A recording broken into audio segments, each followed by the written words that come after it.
Alright, so, massive news that occurred this week, I think it was on Wednesday, that Mike Baird came out into a press conference and said all of a sudden, after fulfilling half a term, all my goals were met, so there was no need to complete a full term. Yeah, couldn't even lie properly. Was it? I didn't actually watch the press conference, I just looked at the highlights of it because you instantly saw it and he goes, oh, my sister's sick. Does sound a lot like an excuse that you would make in year 4 for not completing homework. My sister's sick and my mom's sick. Wait, which one? Both of them, shut up. Yeah, which is actually, okay, dude was looking into it, he's not lying, they are extremely sick. But, and that's, look, all apologies to you, that's awful, that's tragic. But the thing is, I don't think that if my career was going really well, and my mum and dad fell sick at the same time, I'd go, I don't know, I'll meet you in, how's your February 20th? I'll see you then for half an hour. I'd do that, for sure. Would you? Just as most people in life surely wouldn't quit their job because of that, no matter how wealthy they are. But I don't think Which it says a good thing on him if that was truly the reason. That's I don't think that was the reason though. I think he was, like, his popularity dipped real bad, and I think he might have thought that he's not going to be able to win the next elections. Yeah, for sure. That's clear. Oh, well, there's also another tidbit to this as well, which is that he lost to the Orange by-election, which, yes, you should have seen it. What a wild ride. Which, because apparently that's been a national stronghold for as long as it's been a seat. They lost that seat as a result of the Greyhounds to such a step up, the Shooters and Fishers Party. Come on. That must hurt. Can't they just vote Will once? All of this, and you know the reason why? It wasn't even a reason of they're privatising a bunch of regional hospitals. That wasn't what riled the people of Orange. It was the, what do you mean I can't watch the dogs?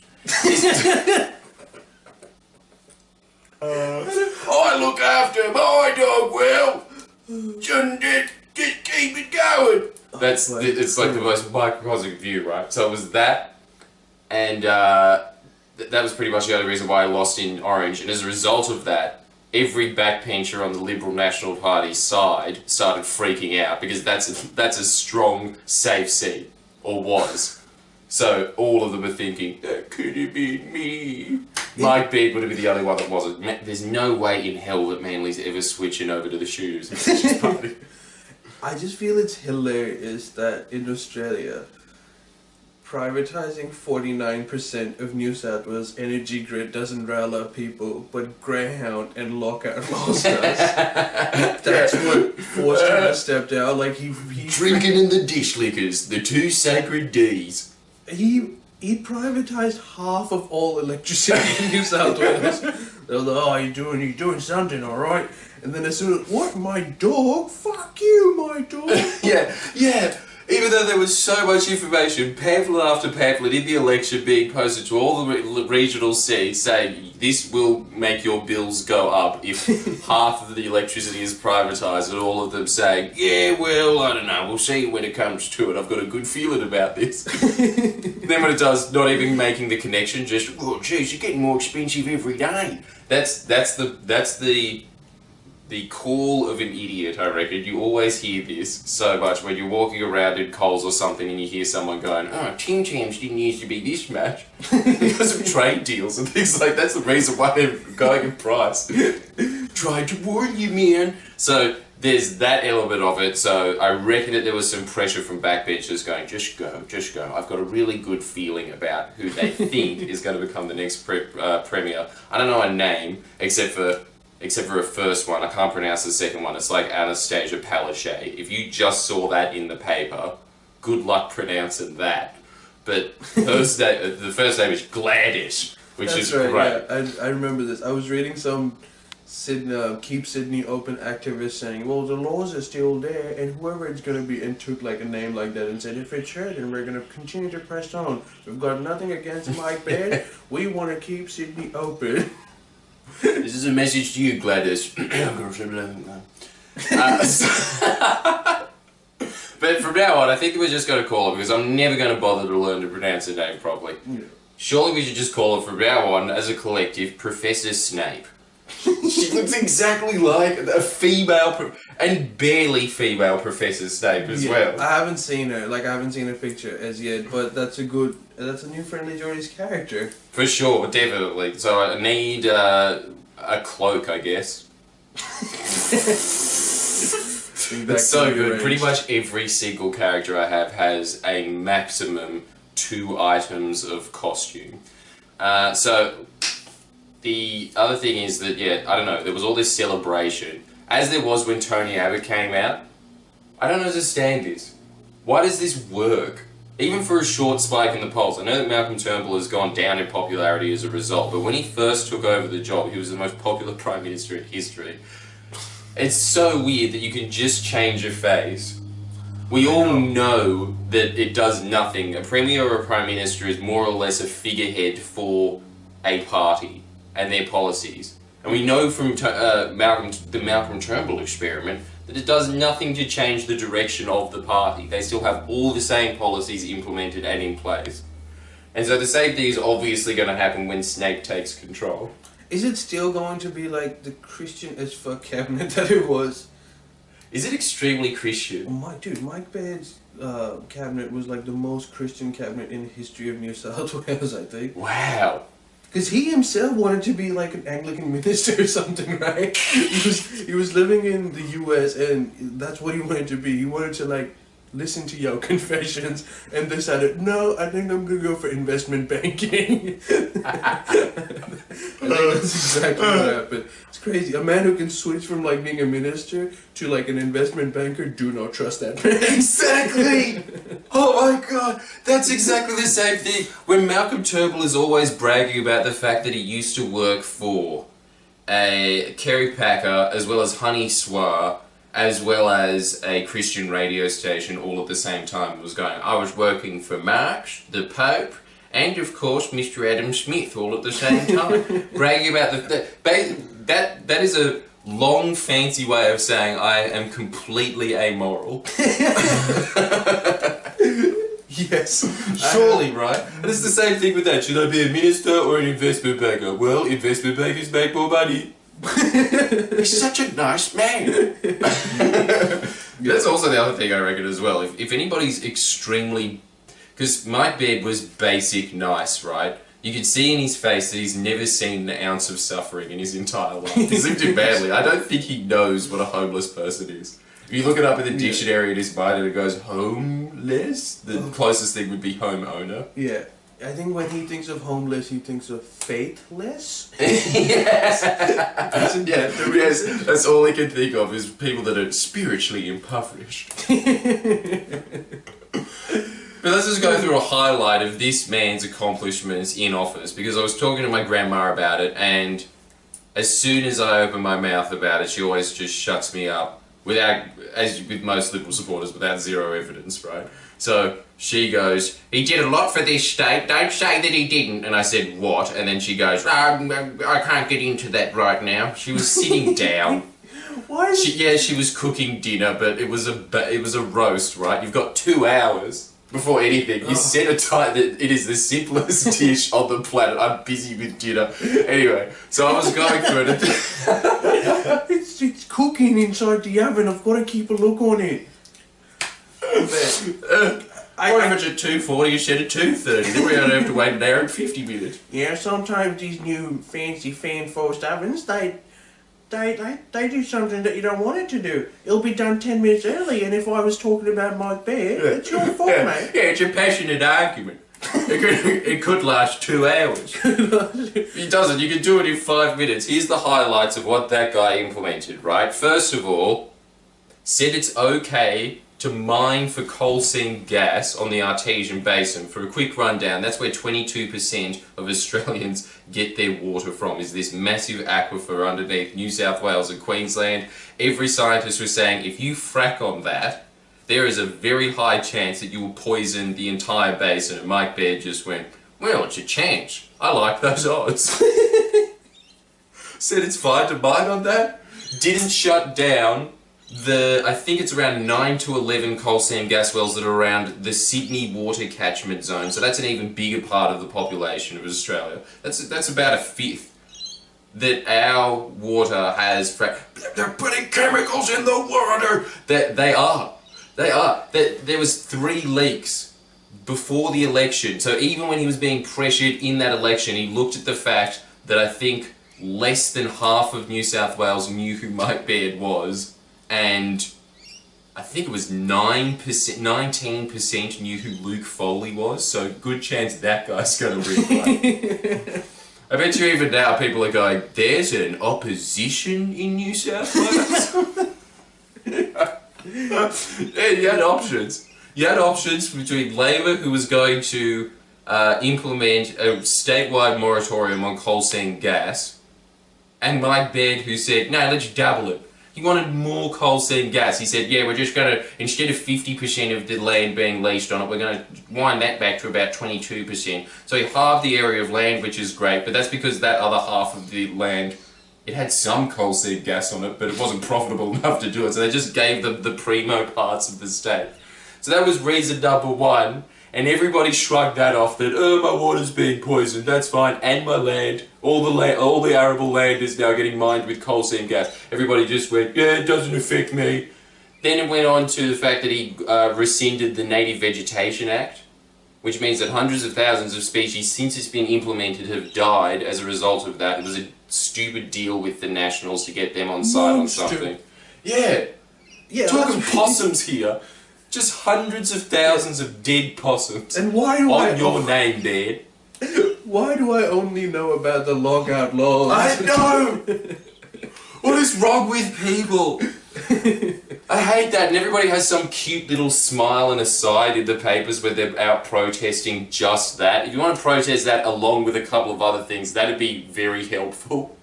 But that's the only one that gets any traction at all. And every time they always go, yeah, well, global warming's not affecting me yet. So cute. It was really freaking hot last night.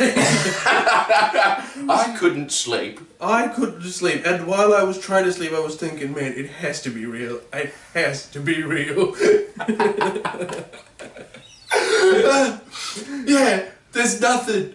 Nobody seems to be protesting anything. There's a few farmers out in regional New South Wales that are protesting the big stuff. They have become our... What are the blue guys in Avatar called? You know, the natives of the planet. I don't remember at all, man. I saw that movie and I was like half sleeping, but I don't remember what they were called.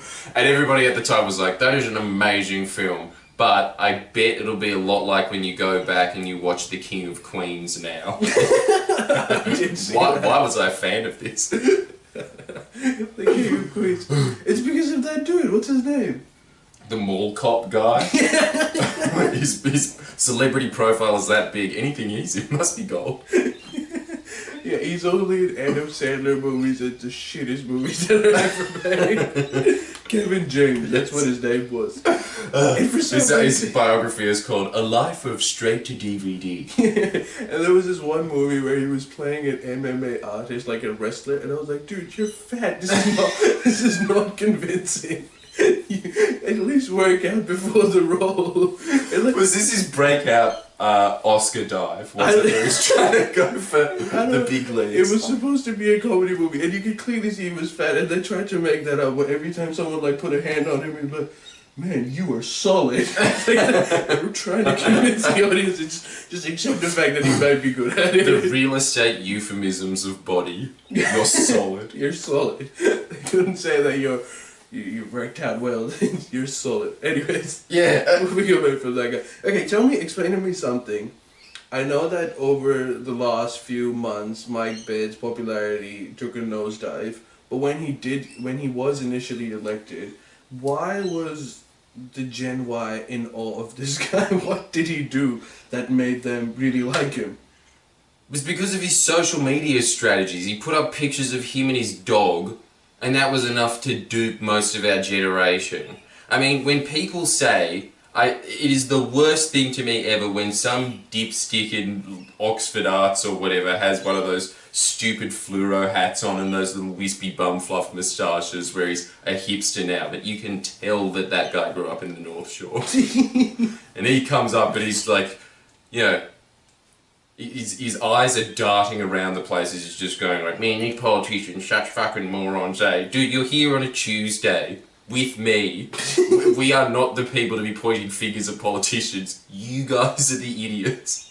You clearly, until the lockout laws were implemented, saw Mike Baird having a laugh with Fitzy and Whipper and thought like, oh yeah, well at least I know what his name is. It's easy to pronounce. I'll go for that one.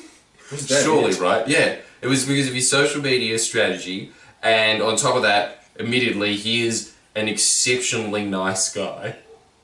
He's a winner. Yeah. You just look at him in life and you're like, most school captains were not assholes, were they? You might not have gotten on with them perfectly, but you know that they were going to get that position in life, and he seems to be that. He's one of those people that's constantly getting a leadership role because of how nice alpha he is. Yeah, I could see that. I saw like a video of him reading mean tweets. Yeah. Yeah, and having a chuckle at it. Yeah. And giving people compliments to people that gave him mean tweets of saying that Mike Baird has opened the door to Hades. Will we ever close it? You should write a book, mate. It's really expressive language. You can't help but not like that guy when you see that. Yeah, I did like that. But again, yeah, just look at the actions. Because the other one that's massive that nobody seems to know is that New South Wales' economy has been shrinking over the last 20 years due to a lack of investment. What Mike Baird has done is so much more unforgivable than not investing in this state. So all the economies are shrinking because manufacturing's obviously gone overseas. So a lot of things that actually produce things in this state have permanently closed down. So their new strategy for making money for both government and just revenue for the economy is to give most economic production over to property developers, which means that most of it, I think it's not most, it's about a third of New South Wales' economic production just comes from people buying units en masse and selling them.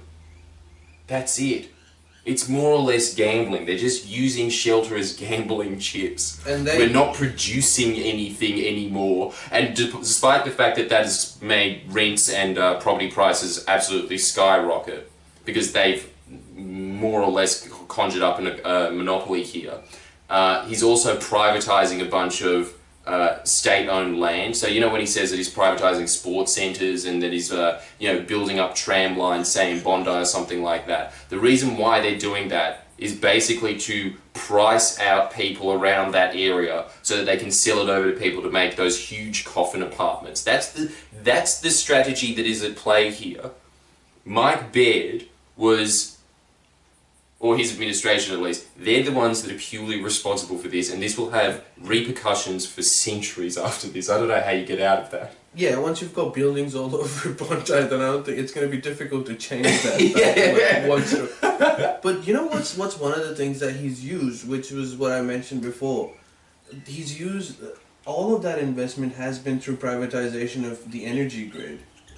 Because all these manufacturing jobs are gone, the state isn't making enough money. Because property prices were skyrocketing, what they wanted to do was flood the market with like supply of apartments, so that if the supply is high enough, the demand, and it's above demand, then prices would go down. But they didn't have any money to do it, so they just privatized half of the energy in New South Wales to fund that. And as a result, because they don't want to make any more houses, they're just making apartment buildings everywhere now. Connect the dots, man. That's amazing. It's really weird thinking about this on a statewide level, because the whole Mike Baird experiment has been to implement the most radical neoliberal shift we have seen in 30 years, easily. It's the last gasp of anything to do with a state-run economy, really. He's just completely pushed it off into that. But it's more than that. It's clearly crony capitalism, because on everything goes back to favouring fracking, favouring casinos, or favouring property developers. Nothing of it is to re-jolt the economy in a way that is beneficial for everybody. This is all about crony capitalism. And that's Mike Baird in a nutshell. Except for... Now let's just hope that Gladys is better, like the rest of the media is stupid. These people have been in reporting on politics for 30 years. You'd think that you'd see a pattern eventually after people step down and somebody takes it. Gladys is a Bernie Sanders. That's what she is. She's gonna come in. Give her a chance. Give her a chance. She hasn't even been in for a day. And you're already paying her out. Yeah, because I've got a whole career to look at. Yeah, she seems... that's the other thing as well. At least Mike Baird was charming. Gladys does not look charming. She just seems... there's very few politicians that I look at and think, that person probably has a lump of coal instead of a heart. And trying to use that coal to make energy. Trying to sell her own heart. Yeah. Like, oh, it's gonna light up your lights for 2 days. This little piece right here.